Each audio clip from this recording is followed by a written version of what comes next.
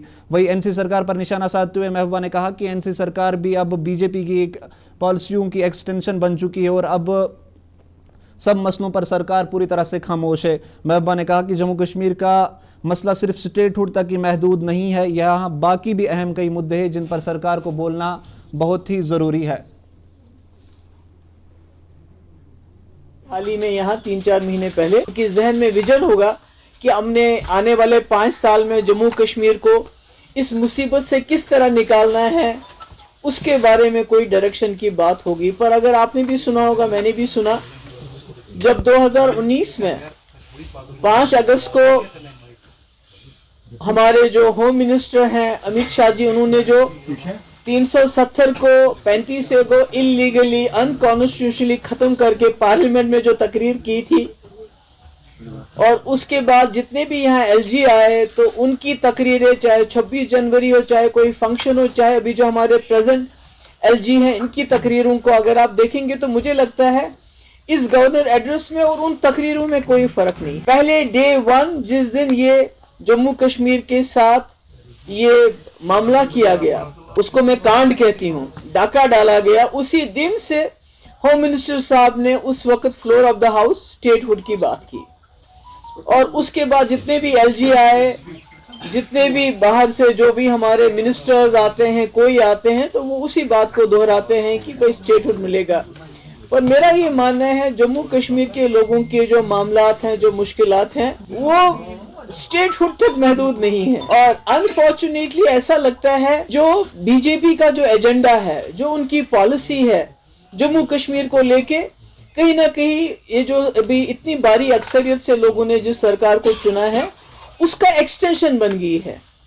जो अभी तक हम कहते थे, चिल्लाते थे, ये इलीगल है, अनकॉन्स्टिट्यूशनल है, कहीं ना कहीं नेशनल कॉन्फ्रेंस के लोग उन हरकत को जो BJP ने इन सालों की, उनको जायज करार देने की उसमें दौड़ में लगे हुए हैं। BJP का जो एजेंडा है, जो उनकी पॉलिसी है जम्मू कश्मीर को लेके, कहीं ना कहीं ये जो अभी इतनी भारी अक्सरियत से लोगों ने जिस सरकार को चुना है, उसका एक्सटेंशन बन गई है।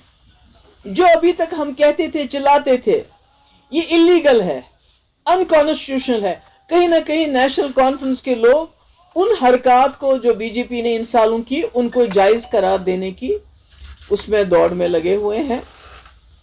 और जितना भी हमारा डिसएम्पावरमेंट हो गया 2019 के बाद, डिसपोजिशन हो गया है, उसको एड्रेस करने की कोई बात नहीं है कहीं पर भी। और अनफॉर्चुनेटली हमारे चीफ मिनिस्टर साहब कहते हैं कि मैं जी केजरीवाल नहीं बनना चाहता हूँ। आपको कोई केजरीवाल बनने के लिए नहीं कह रहे हैं, मगर खुदारा अपने लोगों की इज्जत नफ्स, उनके हुकूक के लिए तो खड़े हो जाइए।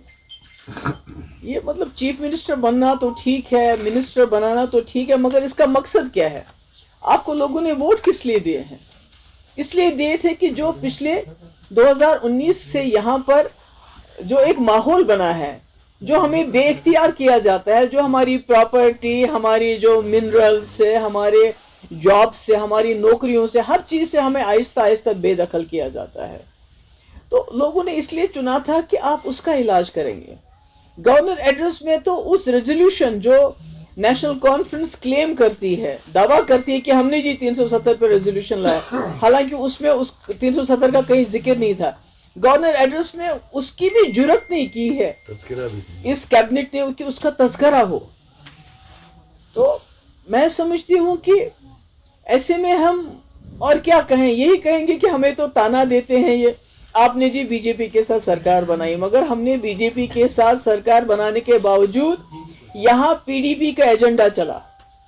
जो एजेंडा ऑफ अलायंस बना वो भी पीडीपी का एजेंडा था। जो हमने 2 साल, मैंने और 10 महीने मुफ्ती साहब ने बीजेपी के साथ काम किया, उसमें भी पीडीपी का एजेंडा चला, चाहे पत्थरबाजों को एमनेस्टी की बात हो, चाहे हुर्रियत वालों को लेटर लिखने की बात हो, चाहे डायलॉग की बात हो, चाहे ऑल पार्टी डेलीगेशन लाने की बात हो, चाहे सीज फायर की बात हो, चाहे बीजेपी के 2 मिनिस्टर कुटवा रेप में ड्रॉप करने की बात हो, जो जिसमें उन्होंने जलसे में शमूलियत की थी।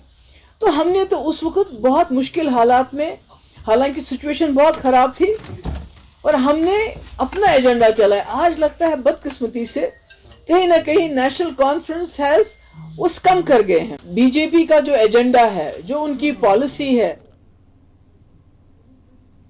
वही एलजी एड्रेस को लेकर बात करते हुए पीडीपी लीडर वहीदुर रहमान पर्रा ने कहा कि एलजी के एड्रेस में 13 जुलाई की बहाली और साथ ही साथ जो प्रॉपर्टी अटैचमेंट जम्मू कश्मीर में लोगों की होती है उस पर कोई भी बात नहीं की गई। उन्होंने कहा कि अब हम उम्मीद करते हैं कि सरकार इन मसलों को लेकर आगे जो है वो बात करेगी और इन मसलों को हल भी करने की कोशिश करेगी। जम्मू कश्मीर में एक स्टेट उसका कहीं मेंशन नहीं है कि बहुत ही बड़ा एक पॉलिटिकल इशू है जम्मू कश्मीर की डेमोक्रेटिक अवेकनिंग के लिए। खासकर जो नौजवानों के खिलाफ एफआईआर है उनका कोई मेंशन नहीं है, प्रॉपर्टी अटैचमेंट का कोई मेंशन नहीं है, और हर दिन हम देख रहे हैं कि मुलाजिम की जो टर्मिनेशन हुई है 311 में, उसका कोई मेंशन नहीं है। उम्मीद है कि ऐसे जो कोर इश्यूज है वो एक पॉपुलर गवर्नमेंट में मेंशन होने चाहिए। एनसी लीडर सजाद शाहीन ने भी असेंबली के पहले सेशन के बाद मीडिया से बात की। उन्होंने कहा कि 7 मार्च को बजट पेश किया जाएगा और बजट जो है वो जम्मू कश्मीर के लोगों के फ़ायदे को ध्यान में रखकर लाया जाएगा। उन्होंने कहा कि सरकार वो सब पूरा करने की कोशिश करेगी जो जम्मू कश्मीर के लोगों के फ़ायदे और हक में होगा।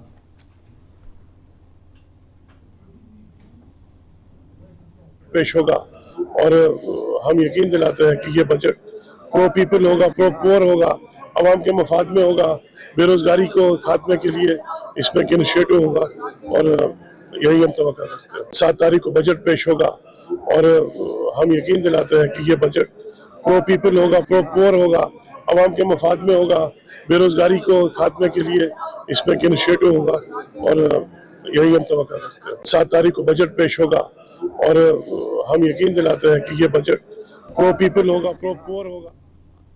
वही असेंबली सेशन के पहले दिन के बाद बीजेपी लीडरों की तरफ से भी मीडिया से बात की गई। उन्होंने कहा कि बीजेपी लीडर जो है वो सरकार से सवाल पूछकर उन्हें जवाबदेह भी बनाएगी। इसके अलावा इसके साथ साथ बीजेपी के सीनियर लीडर और अपोजिशन के लीडर जो है जम्मू कश्मीर असेंबली में सुनील शर्मा, उन्होंने भी बात की। सुनील शर्मा ने कहा कि बीजेपी पूरी तरह से अपोजिशन का किरदार निभाने के लिए तैयार है और जो भी आम लोगों के मसले होंगे उन्हें सरकार के सामने उठाकर सरकार को उन मसलों को हल करने का भी जोर बीजेपी की तरफ से दिया जाएगा। सरकार को जवाबदेह बनाएंगे, कटघरे में खड़ा करेंगे, असेंबली के अंदर पॉजिटिव और कंस्ट्रक्टिव अपोजिशन का रोल प्ले करके इन लोगों के मुद्दे हल करवाएंगे। इलेक्शन से उम्मीदें थी लेकिन ये कोरा कागज देखने को मिला, या उम्मीद पूरे होने वाली कोई नहीं है। डेली वेजेस का आपने जो बात करी तो बिल्कुल इसमें कहीं जिक्र ही नहीं है, और इनसे वादा किया, उनसे सरकार नहीं बनी। सरकार बनती तो पहले बजट में तो गवर्नमेंट के अधीन नहीं है, स्टेट गवर्नमेंट का मसला था, और स्टेट गवर्नमेंट अगर हमारी होती तो पहले बजट में हम ये अनाउंस करते और विद इन एक टाइम फ्रेम में उनको हम रेगुलराइज करते। लेकिन अनफॉर्चुनेटली हमारी सरकार नहीं बनी, लेकिन जो भी सरकार बनी और जो उन्होंने वादा किया हम उनको फोर्स करेंगे, उनको कटारे में खड़ा करेंगे और वो वादा उनको याद दिला के उनसे पूरा करवाएंगे। देखिए, एक कवायद है, बजट सेशन एक रूटीन कवायद है। इसमें बजट को पास किया जाता है, गवर्नमेंट जो भी एक्सपेंडिचर करती है उसे हाउस में पास करना पड़ता है। जहां तक भारतीय जनता पार्टी के रोल की बात है, भारतीय जनता पार्टी विपक्ष में है, हम विपक्ष की भूमिका निभाएंगे। और मैं एक बात जरूर कहूंगा कि रूटीन गवर्नेंस में जो इस वक्त लोगों की समस्याएं हैं, दिखते हैं, और गवर्नमेंट ने जो कमिटमेंट्स की थी उनको लेके भारतीय जनता पार्टी विपक्ष के नाते इस हाउस में सवाल करेगी, इस हाउस में गिरेगी, वो हमारा रोल है। एक लाइन में कहूंगा, उपराज्यपाल महोदय ने जो आज स्पीच की वो टोटल और total central sponsored Narendra Modi ji की स्कीम्स को दर्शाया। इसलिए ये नरेंद्र मोदी जी के विजन को एंडोर्समेंट है इस गवर्नमेंट की तरफ से। नरेंद्र मोदी जी ने जो विजन जम्मू कश्मीर का ड्रा किया है, इसको एंडोर्स किया है जम्मू कश्मीर की सरकार ने। इसके अतिरिक्त देखिए, एक कवायद है, बजट सेशन एक